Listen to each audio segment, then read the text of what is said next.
Very nice.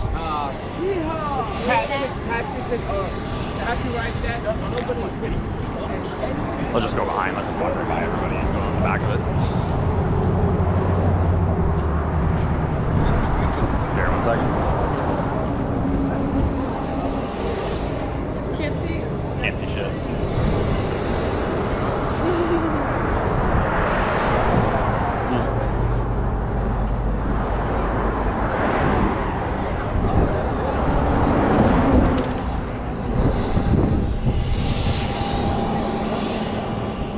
Left-hand side of the bus, guys, that home that sits all the way in the back there, here's the home that Lucy and Desi resided in when they had their short stay here in Boulder City. I'm not sure who owns that home now, but if you guys look out the left-hand side of the bus, you can see just a little bit what I was talking about here with some of these different colors here on the lake and the water receding out there. But you guys are going to have a much better look at the lake when we do our stop at the Lake Mead overlook this afternoon.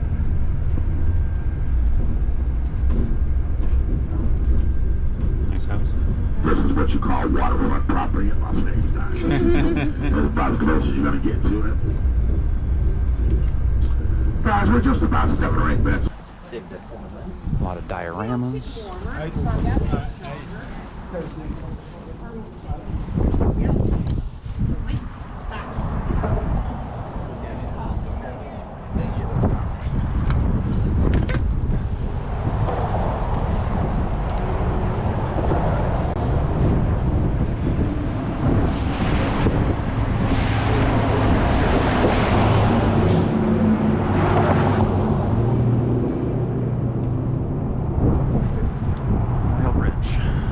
Very nice.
Just about the high scores that were on that test were Native Americans or surrounding areas.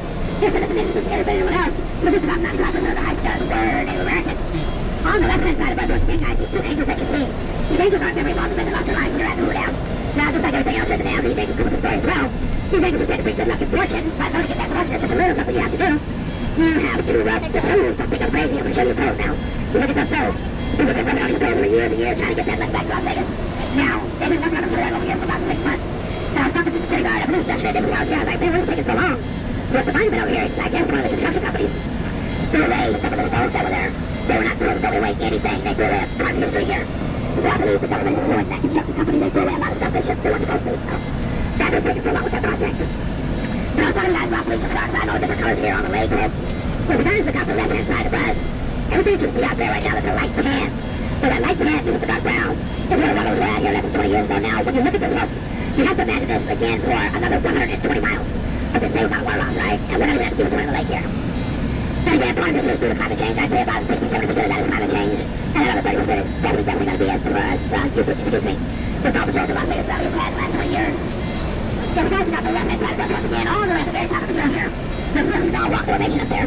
That rock formation that you're looking at, folks, that is the last. I believe there were 8 anti-aircraft bunkers. There were boxes for the military girls and guys on board, gunnery towers. During World War II, the United States helped somebody make a bomber trying to do some damage to this project. And so this gunnery tower built boxes, anti-aircraft bunkers. Those are to be placed all over the Hoover Dam here. And the one that you're looking at today, guys, is the sole survivor.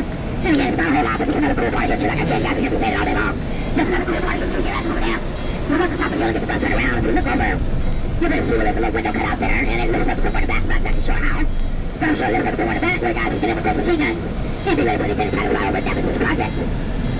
Coming up on the right-hand side of us, guys, this time, if you are sitting on the left, you can't get up. Please be careful for your neighbors on the right today, folks. But on the right-hand side of us here, guys, this is just one of the spillways. These are the spillways here at Hoover Dam. We can see how massive that thing is, right? These spillways are really bad. These spillways have been used 2 times in their entire existence. Lake Mead has not been towards full capacity since 1982. And so there really has been no reason for them to use these spillways. You guys should have lots of time to come back down this way if you like. And get a little bit closer to the spillways down here. If you like to grab a few photos. Guys, we're going to go again. Go ahead and get the bus.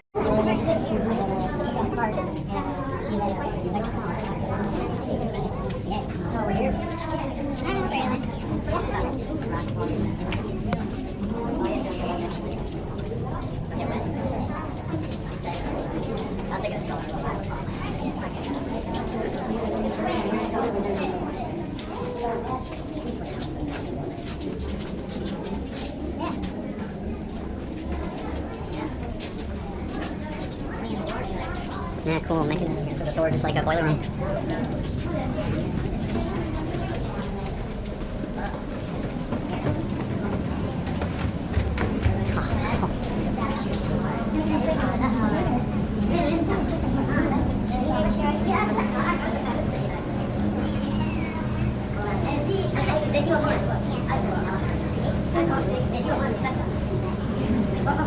I don't understand where we are in correlation to this though. I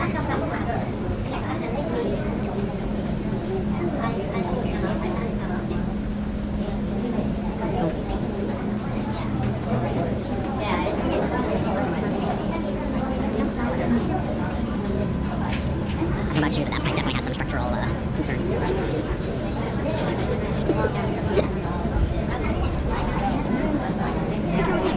Yeah, this one's fresh.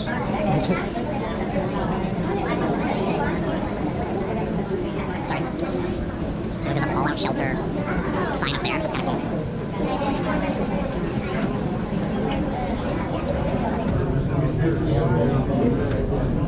There's a doorway down there.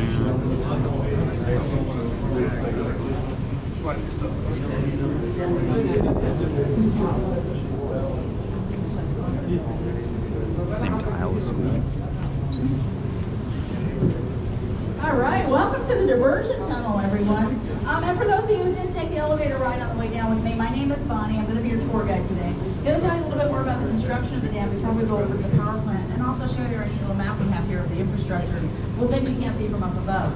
And right now, we're currently down here in the inner diversion tunnel on the Nevada side of the dam. So first step in building the dam was clearing away the water in the river, and they did that by blasting dynamite into the sides of the canyon walls to create 4 diversion tunnels. One of those we're standing in now. As you look out the windows here, you can see these tunnels are 50 feet in diameter, but they actually blasted them out to 56 feet and then lined 3 feet of concrete all the way around the edges for the extra support. And that concrete allowed all the river water to be flowing through smoothly without causing any cavitation or erosion in the canyon walls. The tunnels are approximately 3/4 of a mile in length on each side, so it took almost 2 years to do all that work.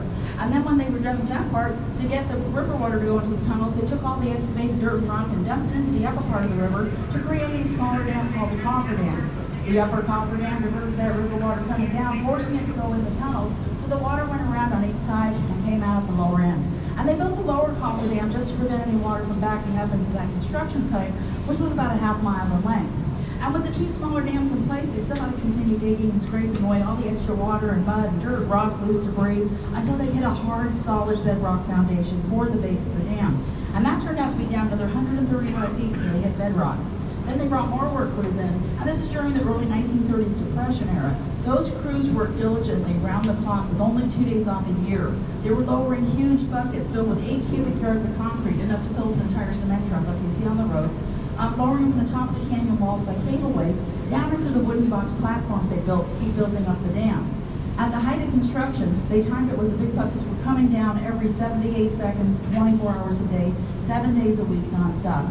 I don't even know how they did it with only 2 days off a year, but they did and came in ahead of schedule. So the structure of the dam itself was completed just a little less than 2 years.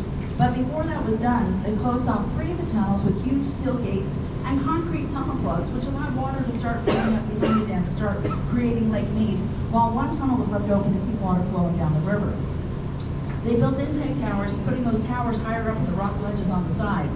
So when the water level rose up enough to hit the bottom of those towers and travel into the pipes that they installed, then they closed off that last tunnel like they did the first 3, and they blew out the lower coffer dam so that all the water could funnel through and go downstream. Now by that time, the upper coffer dam was already underwater, and it is still intact underneath the water of the lake today. It's sort of like a big 98-foot hump that's deep beneath the surface. And now we have water going into those intake towers. There's 2 on the Nevada side, 2 towers on the Arizona side. Water from Lake Mead enters the tailway section of the lake, goes into the towers, and then it travels down into the 30-foot diameter penstock pipe. It's exactly like the giant pipe you can see right outside the window here. 30 feet in diameter, and if you feel a little vibration underneath your feet right now, that's from all the water that's currently traveling through it. And at times that water will increase even more. It can go up to 96,000 gallons a second, which is enough to fill an Olympic-sized swimming pool in less than 7 seconds. So then from the big pipe, it diverts off into smaller pipes that go underneath our power plant floor. That increases the water velocity as it goes underneath these giant generators, where it hits some big turbines and makes the turbines start spinning, which starts the hydroelectric process as the water spins out and goes down the river. And we are going to go over to the power plant in just a minute so you can see those giant generators. But before we do, I'm going to point out our 2 spillways.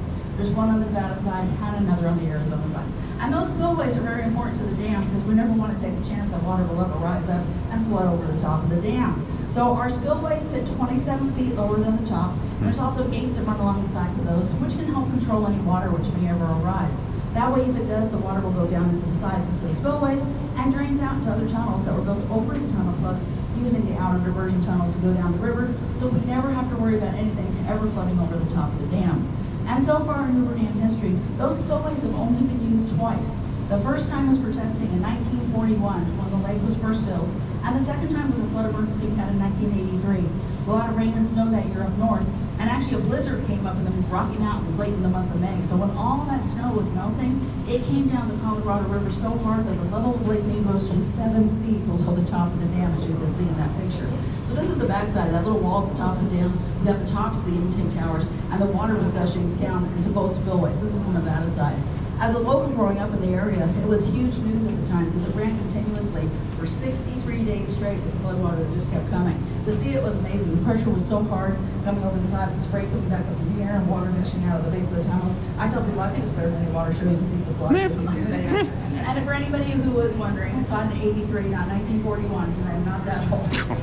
Okay guys, we have a big group. I'm going to come around and lead you back over the elevators. We're going to do 2 elevators again. So when you walk out, kids, stay with your parents, make sure they don't get lost, because I'm going to be counting you on as you load up those elevators. And then here we go. Oh, cool. Incredible. there's also benches along the back.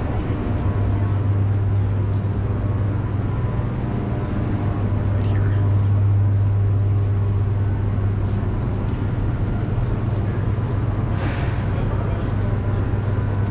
Turn around to picture base. Once again, folks, feel free to wander anywhere around the rails, take all your pictures, and please do all your picture taking right now, because right after the presentation, we have to get out of here before the next group comes in on our heels. So do all your pictures right now. And welcome to our power plant. You're currently overlooking the Nevada wing of our power plant. We have 8 generators here, and there's 9 more over in the Arizona wing for a total of 17. Each of these commercial commercial generators are 70 feet in height, but only the top 30 feet are visible to us. That means they go down an extra 40 feet below that floor. So from the room that we were just in, with the giant penstock pipe that was running beneath us with the water flowing through it, the water comes off that pipe down below at a high speed, where it hits a large Francis-style turbine, which is attached to a long shaft that ultimately propels a giant rotor inside the red drums to spin at 180 revolutions per minute and start making that electricity that we all love to use. And currently you are in for a treat because one of those giant rotors happens to be out for maintenance directly below the balcony here. This big rotor is normally in the third generator down, or the N3 generator, and that's why it looks like there's a gap in between the first two and the last 5 at this time. They are doing maintenance on it, and we'll be replacing it when they're done. So each of those big generators can make 130 megawatts of electricity to supply power for approximately 65,000 homes. And when they're all in operation in both wings, they have the capability of creating up to 2,080 megawatts of electricity for over 1 million homes. Now, as you look down at the power plant floor on the other side of that rotor, there's a long rust-colored object that's surrounded by metal fencing. That one is a Pelton water rail generator, and that type makes 2.4 megawatts. There's this one here, and another one on the Arizona side. And while it doesn't look as impressive as the big generators, it is very important to us because that gives us our in-house power that we need to operate everything in and around Hoover Dam. So whether it's the equipment, or the lights here in the power plant, or the visitor center, or the parking garage, wherever we need electricity in the area, our Pelton water wheels make it for us directly. Now, if you look down above those big generators towards the ceiling, you can see our green P&H bridge cranes. We have 2 cranes here, and there's 2 more in the Arizona room. The closer crane to us here in this room has the American flag hanging on it, and the second one is behind it, a little further down. Those are attached to metal rails on the side walls, which allow them to travel up and down the entire length of the room whenever lifting is required for all the heavy objects down below. One crane can lift up to 300 tons. And when we bring them both together, we can make a super crane that can lift up to 600 tons. And that lifting capacity is really needed because the giant rotor that's sitting on the floor right now, well, by the time they finish working on it, after attaching all the heavy steel plates, electromagnets, the coils and pole pieces all around the edges, it is going to end up weighing a whopping 580 tons. So it's going to take both of those cranes to come down here to hoist it up and put it back in the N3 generator. 580 tons. That's more than twice the weight of the Statue of Liberty in New York. Now, we have been down to the diversion tunnels where you saw the big penstock pipe, and we're here in the power plant now with the generators, but we're still not inside Hoover Dam, although we are right next to it. So if you got turned around from your direction on the tour, wondering which way to Hoover Dam, let me direct your attention back here to the big concrete wall. And yes, that is just a big concrete wall supporting our roof, but right behind it is the world famous Hoover Dam. And the opposite in that direction is Lake Mead, 450 feet further on the other side. So at the very top of the dam, where that roadway curves around from one end to the other, it's 1,244 feet in length. Total height of the dam is 726 feet tall. But the thickness at the top, from one side of the road to the other side, it is only 45 feet thick up there, which seems pretty skinny for a structure that big. However, as those sidewalls come down, it continues spanning out on both sides. So the base of the dam in the center, 660 feet thick at the very bottom, solid concrete. So to compare that to this room, which is 650 feet long, the base of the dam would be like going from this wall to that far wall plus an additional 10 feet down. Sort of like taking 2 American football fields and laying them end to end with the end zones. That's how thick the base of Hoover Dam is. So that's going to wrap up our power plant tour. I'm going to put back the microphone, and I'm going to lead everybody back over to the elevators. We're going to head up to the top of the visitor center so you can see our exhibit gallery and the overlook. So nobody's in there, man. I'm just I can't read that. I am scared. That's right.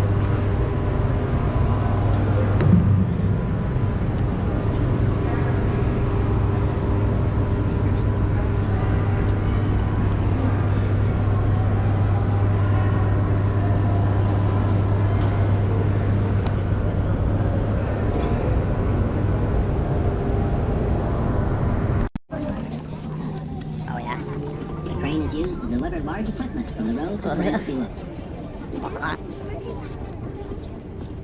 Looking at these canyon walls, one can marvel at the tenacity. Looks like someone threw a few things down there. Of the fearless experienced men that performed some of the most dangerous undertakings on the Boulder Canyon project. These brave characters, called high scalers, swung from the top of the canyon walls by a single rope on a bosun's chair, drilling, Here, go right to the end there, babe. chipping away at the rock. They worked the walls to their solid foundation. No, it's okay. Go ahead, brother. Natural Thank rock you. from falling on the workers below. Beautiful. It's filming. It's all a video. It has been said that in the shadow of Hoover Dam, one feels that the future is limitless, that we have in our grasp the power to achieve anything if we can but summon the will. Yeah.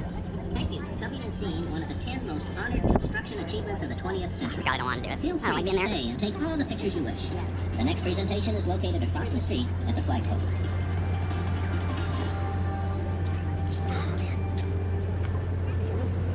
Just with the rocks and everything in the back, it's just incredible.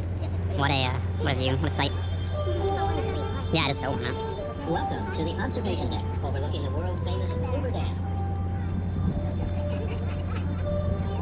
From here, you get a spectacular panoramic view of Lake Mead, the dam, the I actually Colorado fucked up. That's not the valve house. The valve house is like way down there. As you look over the railing, you will see the tallest concrete dam in the Western Hemisphere.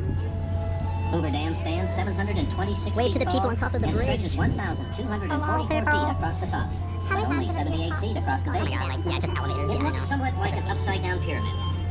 This massive arch gravity structure contains 3,250,000 cubic yards of concrete. That's enough concrete to build a two-lane highway from San Francisco to New York. June, July. I love that. The roadway is a mere 45 feet, but as the dam expands towards the base, it reaches 660 feet, nearly as thick as it is tall. She weighs in at a petite 6.6 million tons. Behind the dam, God, that view though is just like the largest dam the bridge and everything. in the United States. Incredible. It has a storage capacity of 9.2 trillion gallons of water. Enough water to flood the state of Connecticut 10 feet deep. He's at Pennsylvania. State.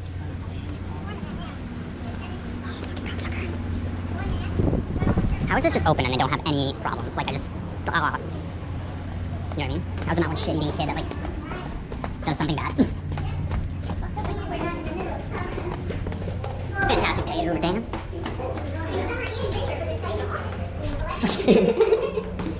Anything to say at the camera, sir? Open the door slowly.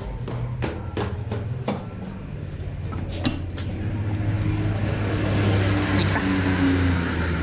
Okay, we were just in there. Okay, cool. Yeah, okay, so let's head out to that visitor center then. Or do you want to walk down the dam a little bit? Let's walk down a little bit and I'll come back. Yeah, it's only halfway down. I don't think we need to do all of it. Thank you for your time, sir. Same to you. Thank you. Oh, we're done.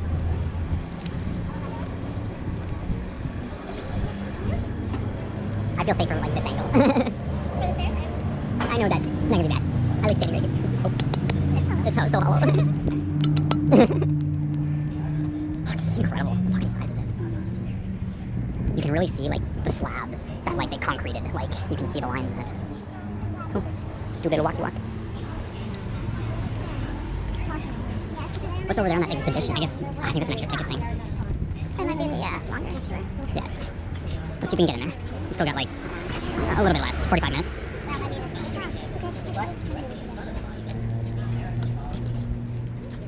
It is prominently pictured supporting a shield of 13 red and white stripes. Okay. Yeah, service entrance. Sorry. Mm-hmm.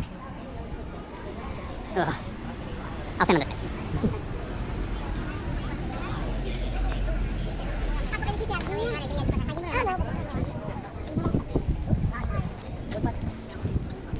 Stand right there. Thank you. Want to check out the spill house? Yeah, this is a nice view actually. I like this.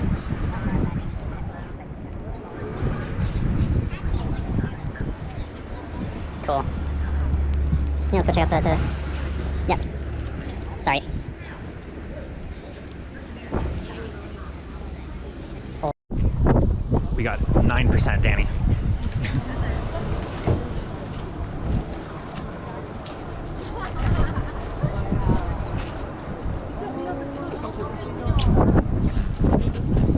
because I know what I'm doing. So like the water used to be like way up there, and that was all a boat ramp before, and now it's just totally retreated. Yeah.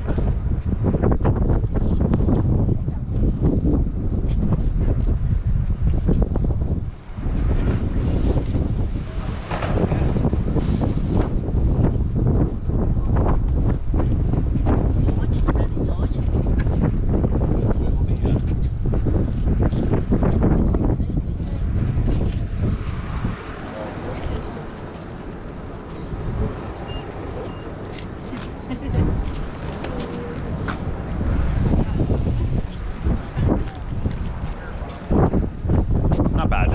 Yeah, a lot of garbage though. Look at all the little squirrelies or something. Those aren't squirrels. Those are like prairie dogs, maybe? You see them? I think those are prairie dogs. Hey, little buddy.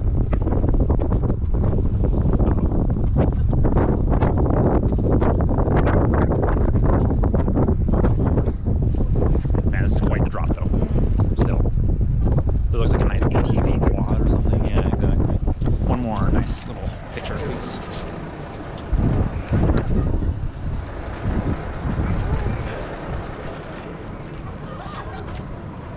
Cool.